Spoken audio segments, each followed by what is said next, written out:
Halo Sobat Budugers, Anda pengen nonton tapi kuota pas-pasan? Susah menikmati film karena teman banyak tanya? Lagi enak-enak nonton sering disuruh si mama ke warung? Atau cuma bisa bengong pas teman ngobrolin film? Selamat datang di Gatel Film, channel yang akan merangkum alur dari sebuah film yang bisa ditonton di segala lokasi, posisi, dan kondisi, dan yang pasti tidak membuat kalian gagal paham. Di video kali ini kita akan membahas film yang berjudul War Games yang dirilis tahun 1983, disutradarai oleh John Badham, diperankan oleh aktor Matthew Broderick sebagai peran utama. Oke, daripada gatal kalian semakin akut, langsung aja kita bahas alur filmnya.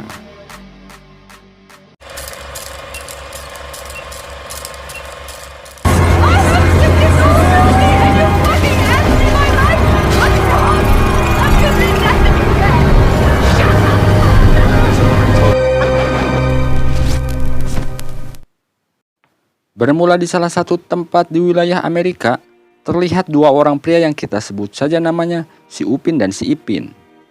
Mereka berdua sepertinya bekerja sebagai operator dan akan melakukan pergantian shift dengan dua orang lain yang sudah ada di sana sebelumnya. Sambil berbincang-bincang gak jelas, mereka masuk ke dalam sebuah ruangan. Terlihat di dalam ruangan tersebut terdapat banyak tombol-tombol dan monitor komputer, yang sepertinya ruangan tersebut berteknologi canggih. Tiba-tiba mereka dikejutkan oleh alarm yang menandakan ada keadaan darurat. Ternyata Uni Soviet telah menembakkan rudal nuklir jarak jauh ke Amerika. Lalu Upin dan Ipin segera diminta menembakkan serangan balasan. Ipin terlihat sangat yakin dan memulai prosedur peluncuran balasan tersebut. Namun si Upin sepertinya ragu dan berkata tak siap dengan kondisi ini. Ia tak mau bertanggung jawab dalam membunuh jutaan orang yang tak berdosa. Dan karena otorisasi peluncuran perlu dilakukan oleh dua orang, maka serangan pun gagal dilakukan. Di sini kita mengetahui bahwa saat adegan di awal tadi berada di fasilitas rahasia milik NORAD. NORAD adalah badan pertahanan yang dimiliki Amerika dan Kanada yang bertugas mengatur dan mengawasi pertahanan udara. Hari itu terlihat Menteri Pertahanan Jenderal Beringer beserta para stafnya sedang mengadakan rapat mendadak dengan kepala operasional yaitu Dr. McKittrick. Di sini kita ketahui bahwa situasi peperangan di adegan awal tadi ternyata hanyalah sebuah simulasi atau latihan untuk menguji kesiapan para kru dalam perang yang sesungguhnya. Dalam rapat itu, Dr. McKittrick berkata bahwa para kru belum siap secara psikologis. Ia berniat mengganti sistemnya dengan sebuah perangkat komputer super canggih yang bernama WOPR. Jenderal Beringer tentu saja tak setuju dengan usulan itu. Ia tak mau keputusan untuk berperang ditentukan oleh mesin. Maka terjadilah peradu congoran di antara mereka. Namun setelah dipertimbangkan dengan matang dan sesuai izin presiden, maka WOPR pun diizinkan beroperasi. Cerita beralih ke seorang anak SMA bernama David. Ia tengah asik bermain game dingdong. Saking asiknya, hingga ketika sadar ternyata dia terlambat untuk berangkat sekolah. Sesampainya di kelas, gurunya membagikan hasil ujian, yang ternyata David mendapat nilai F. Di sini kita bisa mengira-ngira kalau si David ini adalah anak yang kurang berminat dalam urusan pelajaran di sekolah. Di sana juga kita diperkenalkan dengan seorang cewek bernama Jennifer yang sedang asik ngegosip bareng teman sebangkunya. Seperti halnya David, dia juga mendapat nilai F dari gurunya. Sepulang sekolah, David mengajak Jennifer untuk mampir ke rumahnya. Dia seperti ingin menunjukkan sesuatu pada Jennifer. Sesuatu apakah itu? Eits, jangan berpikiran macam-macam. Sesampainya di rumah, David lalu mulai mengotak-atik komputernya, yang ternyata ia sanggup membobol sistem komputer sekolah, lalu mengganti nilai yang sebelumnya F menjadi A. Nilai Jennifer pun ia rubah menjadi A, karena kalau tidak dirubah, pasti si Jennifer comel. Walaupun terkesan dengan kemampuan David, Jennifer pun sempat tak setuju, karena jika diketahui oleh pihak sekolah, mereka berdua bisa dikeluarkan. Apa yang dilakukan David ini tidak seperti keterampilan murid SMA pada umumnya, yang berarti si David ini selain berdegong ternyata memiliki kelebihan, yaitu sebagai seorang hacker. Malam harinya, David yang sedang makan bersama keluarga melihat sebuah majalah yang di dalamnya terdapat iklan video game terbaru yang akan segera dirilis. David yang seorang gamers ganteng idaman pun penasaran dan segera menuju komputernya untuk mencari tahu. Dan bahkan ia juga ingin mendapatkan salinan game tersebut untuk dimainkan. Padahal game itu belum dirilis atau belum dijual di pasaran. Untuk itu David yang seorang hacker melacak server yang terhubung dengan komputer dari perusahaan game tersebut. Server itu terhubung dengan beberapa komputer dan memang tidak ada informasi tentang nama gamenya. Maka David pun membuka secara acak data-data komputer yang terdeteksi di server tersebut. Di dalamnya tercantum beberapa nama game. Namun di situ ada juga beberapa nama game yang tidak biasa. Melihat hal itu, tentu saja membuat David semakin penasaran. Wajar aja si David penasaran, karena game yang ngetren dan berkembang pada saat itu cuma game-game ringan seperti Tetris, Pac-Man, pinball, catur, dan lain-lain. Namun sayangnya penelusuran David terhenti, karena untuk memainkan game itu diperlukan password atau kata sandi. Oleh karena itu David menyelidiki pembuat game ini yang bernama Stephen Falcon. David bahkan sampai harus menelusuri riwayat hidup Falcon. Siapa tahu password itu adalah kombinasi kata atau kalimat dari kehidupan sehari-harinya. Dalam penyelidikannya, David menemukan Falcon adalah orang yang mendesain superkomputer yang sanggup berpikir sendiri. Komputer ini bahkan bisa bermain catur dan puzzle, menyusun strategi, serta belajar dari kesalahannya. Sehingga tak mungkin komputer itu melakukan kesalahan yang sama. Falcon yang menciptakannya pun bahkan dikalahkan berkali-kali oleh ciptaannya sendiri saat bermain catur. Namun sayangnya, Falcon ini ternyata sudah meninggal cukup lama. Beberapa tahun setelah ia kehilangan anak dan istrinya akibat kecelakaan mobil. Merasa frustasi karena tak mampu menemukan password tersebut, David pun sempat ingin menyerah. Namun ia teringat kalau Falcon adalah orang yang sangat sayang dengan putranya yang bernama Joshua. Dan ternyata benar, Joshua adalah passwordnya. David pun kembali melanjutkan penelusurannya. Setelah itu, David memilih game yang bernama Global Thermonuclear War untuk dimainkan. Kemudian ada pilihan untuk memilih negara atau kubu mana yang akan David mainkan. Pilihannya antara Amerika atau Uni Soviet. Tanpa pikir panjang, David pun memilih Uni Soviet. Setelah itu, David diminta memilih 2 kota di Amerika yang akan pertama kali dia serang. Lalu ia memilih Las Vegas dan Seattle. Lalu tiba-tiba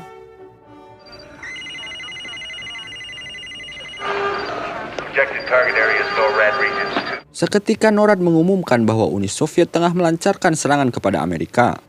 Di sini kita menyadari bahwa game yang dimainkan David di rumahnya terhubung dengan sistem WOPR milik NORAD ini.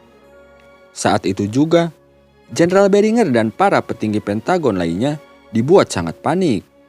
Mereka segera mengungsikan presiden dan wapres ke tempat aman dan memerintahkan semua armada Amerika untuk bersiap. David dan Jennifer yang tak tahu dengan apa yang sedang terjadi terlihat santuy-santuy aja. Dan berhubung akan ada acara pengajian keluarga di rumah, David pun disuruh ibunya untuk berbelanja. Ia pun segera mematikan komputernya.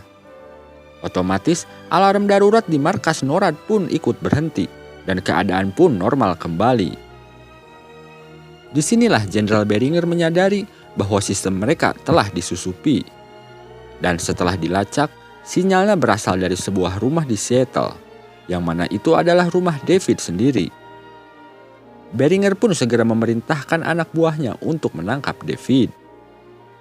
Kembali ke rumah David, di mana di televisi memunculkan berita bahwa Uni Soviet meluncurkan rudal nuklir. Namun setelah diselidiki, ternyata itu hanyalah sebuah kesalahan teknis. Mendengar hal itu, David langsung teringat dengan apa yang dilakukannya tadi siang, bahwa jangan-jangan ini semua ada hubungannya dengan game yang ia mainkan. Ia pun ketakutan, lalu segera mematikan gamenya. Namun sayangnya game yang sudah ia mulai itu tidak bisa dimatikan dan harus diselesaikan dalam waktu 52 jam. di mana jika David yang memainkan kubu Uni Soviet dan tak melakukan serangan dalam kurun waktu tersebut, maka Amerika lah yang akan memulai serangan. David pun makin panik karena ia telah menekan tombol start untuk memulai Perang Dunia Ketiga. Beberapa saat kemudian, agen FBI menggerebek dan menciduk David yang baru pulang dari minimarket. Ia kemudian dibawa ke markas NORAD untuk dimintai penjelasan. Di sana ia diinterogasi oleh kepala operasinya yaitu Dr. McKittrick. David menjelaskan kalau ada kecacatan dari sistem komputer yang dipakai oleh NORAD. Karena kecerdasan buatan di dalamnya menganggap game itu adalah perang sungguhan. Padahal itu hanyalah simulasi belaka. Tapi Dr. McKittrick tak percaya dengan penjelasan David. Ia masih kekeh bahwa sistem WOPR itu sempurna, bahkan menuduh David sebagai mata-mata Soviet dan harus segera dipenjara. Merasa petinggi NORAD tak percaya padanya, David pun mencari siasat untuk melarikan diri. Sebelumnya David sempat mengotak-atik komputer di sana. Dia menemukan sebuah fakta mengejutkan, di mana WOPR dengan kecerdasan buatannya ini ternyata lebih berbahaya dari dugaannya. WOPR berusaha mendapatkan kode nuklir untuk diluncurkan ke Uni Soviet, namun diblokir oleh sistemnya sendiri dikarenakan status keamanan Amerika yang saat itu belum mencapai DEFCON 1. DEFCON atau Defense Readiness Condition adalah status siaga perang yang diterapkan oleh pemerintah Amerika yang memiliki tingkatan atau skala 1-5, di mana 5 adalah status paling aman terkendali, sedangkan 1 adalah status paling darurat. Biar kalian gak gagal paham, akan saya ulas lagi dengan singkat. Jadi WOPR atau kecerdasan buatan ini memang diprogram untuk mengambil alih keputusan ketika manusia tidak sanggup mengeksekusi peluncuran nuklir. Ketika WOPR sudah aktif, dia berusaha menjalankan tugas dengan kecerdasannya.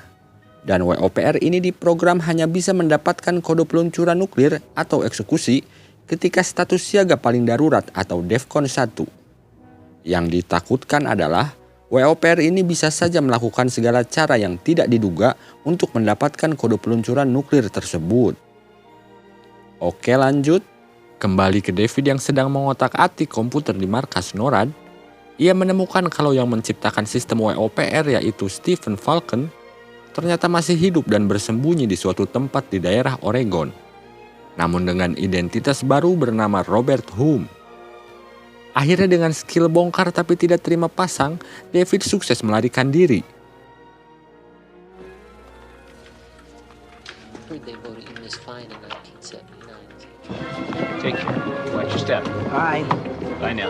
Setelah itu, David menelpon Jennifer untuk memesankan tiket pesawat untuknya ke Oregon. Ya, David berniat mengunjungi Robert Hume alias Stephen Falcon. Dengan waktu yang sempit, tibalah David dan Jennifer di kediaman Falcon. Di tempat terpencil ini, Falcon hidup seorang diri. David pun menjelaskan apa yang sedang terjadi pada Falcon. Dia mengatakan komputer pintar ciptaannya telah mengalami malfungsi. Dan jika dibiarkan, akan membuat manusia punah akibat perang nuklir. Namun anehnya, Falcon tak bergeming. Ia bilang sudah memprediksikan bahwa semua ini akan terjadi. Itulah alasan ia keluar dari proyek pemerintah tersebut. Kini manusia akan menanggung konsekuensinya sendiri karena kesombongan mereka. Kepunahan adalah hal yang tak dapat dihindari seperti layaknya dinosaurus di zaman purba dulu.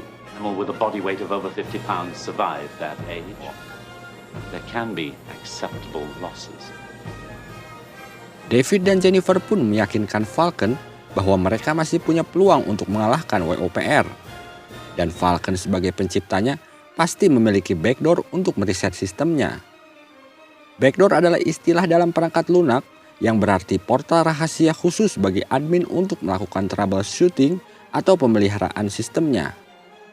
Namun Falcon tak menanggapinya. Ia malah mengusir David dan Jennifer dari rumahnya. David yang merasa putus asa hanya bisa pasrah menanti kiamat yang akan segera datang. Tiba-tiba saja,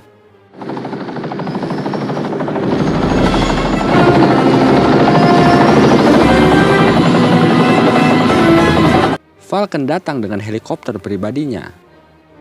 ia ternyata berubah pikiran dan siap untuk menggagalkan rencana WOPR. Mereka pun segera bergegas menuju markas NORAD. Di sana keadaan sudah sangat kacau, dan Soviet telah meluncurkan beberapa rudalnya ke daratan Amerika. Jenderal Beringer pun menaikkan status menjadi DEFCON 1. We are at DEFCON 1. DEFCON 1. Di tengah kekacauan itu, datanglah Falcon dan David. Falcon mengatakan semua yang disaksikan di layar hanyalah kebohongan belaka. General, what you see on these screens up here is a fantasy. Itu semua dirancang dan dimanipulasi oleh WOPR agar membuat kita percaya darurat nuklir sedang terjadi. Sehingga ia bisa mendapatkan apa yang diinginkan, yaitu status DEFCON 1. Yang berarti dia mendapat otorisasi untuk peluncuran rudal balasan. Saat itu juga, Falcon menunjukkan keahliannya. Ia meminta WOPR memainkan permainan tic-tac-toe. Tic-tac-toe adalah permainan ringan di dalam petak berukuran 3x3 yang dimainkan dua pemain, di mana satu pemain menandai dengan X dan lawannya menandai dengan O. Pemenangnya adalah yang lebih dulu membuat 3 deret tanda tersebut secara horizontal, vertikal, ataupun diagonal. Yang menarik adalah Falcon meminta WOPR untuk memainkan permainan tic-tac-toe itu sendiri. Dengan kata lain, WOPR sendiri yang bermain sebagai tanda X maupun O. WOPR pun memainkannya dengan mode cepat. Bahkan terlihat program ini error.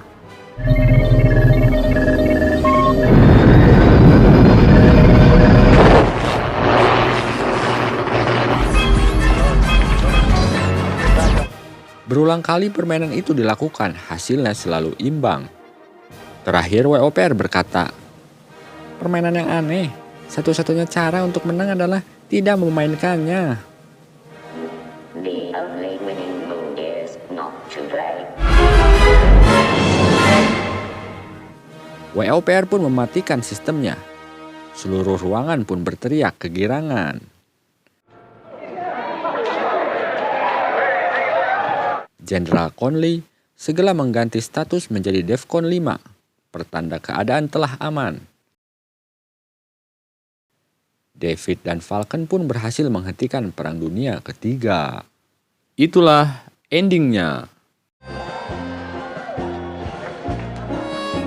Bagi teman-teman yang sudah menonton film ini, coba kalian flashback ke belakang. Jika kalian jeli, di video rekaman yang ditonton di rumah David, terlihat Joshua, anak dari si Falcon, pernah memainkan tic-tac-toe melawan WOPR. Dan untuk pertama kalinya, Joshua ini berhasil mengalahkan WOPR. Tapi WOPR yang diprogram untuk belajar dari kesalahannya sendiri, tentu saja nggak akan mengulangi kekalahannya. Sehingga WOPR ini sudah pandai bermain tic-tac-toe. Cuma masalahnya tic-tac-toe ini nggak mungkin dimenangkan kalau kedua player sama-sama lihai. Makanya Falcon meminta WOPR untuk memainkan permainan itu sendiri. Karena jika manusia memainkannya dengan tempo cepat, maka besar kemungkinan akan ceroboh dan akhirnya kalah. Jika kalian penasaran, kalian bisa mencoba bermain tic-tac-toe melawan mesin Google. Tapi dengan difficulty-nya yang paling susah. Slow-slow aja, nggak usah cepat kayak di film. Pasti hasilnya selalu seri.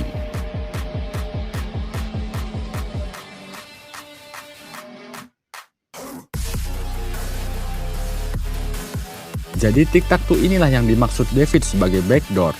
Sebuah port rahasia yang hanya diketahui oleh si pembuat software itu sendiri, yaitu Falcon. Oke, kalimat penutup untuk kali ini adalah, jika WOPR pernah bilang bahwa satu-satunya cara untuk menang adalah dengan tidak memainkannya, lalu mengapa kita selalu bertengkar yang padahal tidak ada untung, hanya ada rugi? Anjay. Oke Sobat Budugers, sekian video kita kali ini. Jangan lupa like, subscribe, dan klik tombol loncengnya supaya kalian gak ketinggalan video terbaru dari Godel Film. Saya beserta segenap kru yang menganggur mengucapkan assalamualaikum, sampai ketemu di video selanjutnya.